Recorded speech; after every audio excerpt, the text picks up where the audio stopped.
On se retrouve pour le top yaoi indé en vidéo. On commence. Je vais chausser mes lunettes. Alors... Oh, je les ai même pas ordonnées. Bon bah je vais le faire au pif, hein. Je vais être un peu plus court sur certains titres parce que j'en aurais parlé dans le JT du yaoi où j'ai fait un petit top 5 des BD indés. Numéro 10, Chocolat Noisette numéro 9 de Cloverdo. Daron du yaoi, le tome 9 est sorti de sa série Fleuve Chocolat Noisette qui a commencé en 2009, quelque chose comme ça. Donc on a une série qui a duré 10 ans quoi. Wow. C'est pas encore fini. Chocolat Noisette c'est genre du marivaudage entre des persos sympas. Et c'est tout ce que j'ai à dire en fait. Ça se laisse lire, ça se laisse vraiment bien lire. Ils ont des doutes, des questionnements qui sont naturels, on les suit bien. Enfin franchement, je m'attendais pas à ce qu'une série qui ait un plot qui tient comme ça, quoi. C'est juste, il sait pas...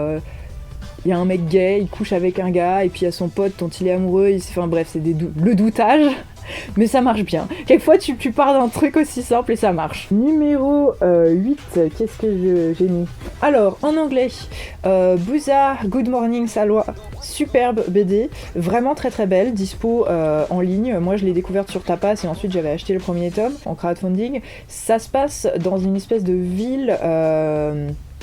je sais pas si c'est bien de dire ça, mais disons ouest de l'Asie, toutes ces populations-là qui sont marquées donc par la religion musulmane aussi, et t'as des persos LGBT. Et c'est super rafraîchissant. C'est une histoire d'amitié d'abord entre une jeune femme et un jeune homme qui ont l'air tous les deux queer et qui se rencontrent dans cette ville et c'est super sympa. Les persos sont super beaux, vraiment divers et c'est cool à lire. Je trouve le rythme un peu lent, mais bon. J'ai fait un ordre extrêmement superficiel en vrai. Hein. Tu peux inverser tous les fanzines puisque j'aime pas classer en vrai. Bon. Alors, en 8, qu'est-ce qu'on va mettre en 8 là-dedans ? Je remets même plus mes lunettes à ce stade, je suis comme je vais pouvoir lire de près. En 8. Bon, je vais mettre Avialae. Dispo à la lecture en ligne, c'est en anglais hélas, j'en ai déjà parlé dans les JT du yaoi, c'est très cool, c'est une histoire surnaturelle entre un lycéen et un autre lycéen, mais il se trouve qu'il a des ailes d'oiseau, qu'il est l'héritier d'une civilisation qui s'est coupée des humains, il y a un world building qui se fait, mais ça commence vraiment comme des tranches de vie et du cul, et moi j'aime bien quand ça se développe comme ça, c'est assez inhabituel au final qu'on te balance pas balle d'exposition et que ce soit pas un slow burn sur 10 tomes avant qu'ils aient un bisou, non là c'est genre... Il commence par le cul et ensuite l'univers. Et les deux se tiennent bien, donc bon, bah pourquoi pas, hein. Le dessin est cool. Les scènes de cul sont cool. Ça c'est chaud. Alors, qu'est-ce que je mets ensuite ? Tripping Over You, anglophone. Ça se lit en ligne aussi. C'est le 5e tome qui est sorti l'an dernier et franchement, c'est cool. C'est de la tranche de vie très très naturelle. Juste deux gars qui se rencontrent au lycée dans le premier tome, dans un internat, et qui finissent là, qui sont des jeunes adultes, qui vont au mariage d'une de leurs potes, et ça met un peu leur relation en perspective. Et ouais, naturel, des trucs vraiment très quotidiens, mais très bien écrits, et ça se laisse lire. Je trouve que comme il n'y a pas de suspense entre deux tomes, j'entame jamais ma lecture de Tripping Over You avec enthousiasme, mais une fois que j'ai lu, je suis comme, ça a fait du bien. Ça fait du bien de revoir ces vieux potes, en fait. C'est cet effet-là que ça fait. Wisteria, tome 2, une série dispo en français, pour le coup, à la lecture en ligne. Les deux précédentes, c'était en anglais. Super cool, une histoire de vampire, par contre, trigger warning, c'est très le sang, c'est très le « Ah non, ça me fait mal, je n'aime pas ça », mais il y a une relation de codépendance qui se met en place entre le vampire et l'humain à qui il mange du sang. Dans le premier tome, je le dis souvent pour vendre ce titre, on parle de gentrification. Un manga, un boys love où on te parle de gentrification, c'est quand même trop cool. Et donc ouais, une histoire surnaturelle. Le dessin, ça s'améliore vraiment de fil en aiguille et c'est expressif et le découpage ça se lit bien. Et franchement, cool série Fleuve qui a beaucoup de succès en lecture en ligne. Allez suivre, c'est bien, c'est bien. Ça fait vraiment plaisir de voir du webco français ambitieux comme ça, hein, franchement. Oh, là c'est très très léger, je vais mettre Sous la lune de Anouk. Le dessin est ouf, vraiment une de mes dessinatrices préférées du monde entier. Anouk, ce qu'elle fait, c'est vraiment trop beau. Tu sens l'intimité et en même temps, c'est très stylisé. L'ancrage est super cool. Elle a fait 3 tomes de BD de Plot What Plot. C'est 2 personnages que tu retrouves sur les 3 tomes qui font du cul. Et à chaque fois avec un gimmick original. Là, c'est dans un jeu de rôle. C'est vraiment cool. J'en ai parlé dans le JT du yaoi. J'adore. C'est trop bien. Par contre, c'est vraiment trop court. J'aurais peut-être pas. Si je l'ai mis dans le top, c'est juste parce que le dessin est oufissime. J'aimerais bien une BD plus longue sur ces persos, Anouk, si tu me vois. Et ils parleraient tous les deux avec un accent québécois. Et ce serait tout à fait charmant parce que j'adore ça. Dans d'autres BD d'Anouk, on voit les personnages parler avec l'accent québécois. Enfin, avec en tout cas. Je sais pas comment on dit. La langue québécoise. Et c'est super mimi. Donc voilà. Ensuite, Train Boys. Comme d'autres BD de cette liste, en fait, j'en ai déjà parlé dans le JT du Yaoi, je vais peut-être pas trop développer. Un one-shot, grand format, super beau, en anglais. Très très très belle BD. C'est la rencontre de deux personnages qui voyagent illégalement dans des trains de marchandises américains.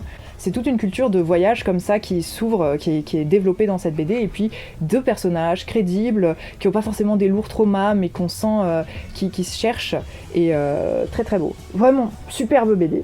Non, Lucardo. Fortunate Beast, le deuxième tome de Letters for Lucardo. Je me gourre tout le temps, j'appelle le nom du Pokémon. Histoire de vampire, romance entre un vampire et un vieil homme. J'ai déjà parlé plein de fois de cette BD. C'est sublime, c'est trop touchant. C'est très très triste ce deuxième tome parce qu'on va voir le vampire qui fait face à la vieillesse, à la mort probable prochaine de son amant. C'est trop triste. Et je suis moins convaincue par le world building sur les sociétés de vampires, mais en tout cas les relations entre personnages sont crédibles. Très jolies, les scènes de cul sont trop chou aussi. Des personnages qui rigolent quand ils font du cul, qui échangent et tout, c'est bien. Ah mais du coup là je vais devoir choisir pour le numéro 1 entre Finding Home et Steel Scar. On va mettre Finding Home en numéro 1, j'en ai déjà parlé, mais déjà parlons de Steel Scar. Steel Scar de Donkey, français. J'ai crowdfundé et ça vient d'arriver, mais je le compte pour 2019. Qu'est-ce que je peux en dire ?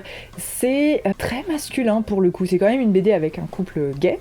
Je vous spoil un peu, mais il y a une narration très très présente que moi j'associe pas mal à... C'est pas de la narration shoujo où ça va être beaucoup de l'exploration des sentiments, de l'affect, quelquefois en décalage avec ce qui se passe et qui enrichit du coup la narration. Ça va être vraiment une narration qui est en phase avec ce qui se passe, qui les deux sont très liés et quelquefois que je trouve même un peu redondante par rapport à ce qui est montré, mais qui donne quand même une ambiance. Donc au départ j'étais un peu genre cette narration, on dirait je sais pas quelqu'un qui imite Alan Moore et qui rate, mais au final ça marchait bien, donc c'est juste j'ai un a priori sur ce genre de narration un peu lourde, c'est genre la société est tellement pourrie, et au final ça marche bien. Donc bon, j'ai dit masculin, mais je veux dire dans le sens la BD viril de mec qui reçoit plein de prix, des Heiner Awards, des machins, c'est le genre de choses que m'évoque cette narration, voilà, c'est ce que je voulais dire. On a un personnage qui est très traumatisé, qui a du mal à se lier aux autres, dans un univers un peu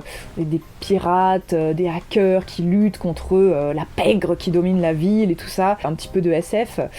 Mais au final, ce qui va se jouer, c'est surtout des enjeux personnels. Comment est-ce qu'on s'en sort dans cette société ? Est-ce qu'on se bat ? Est-ce qu'on ne se bat pas ?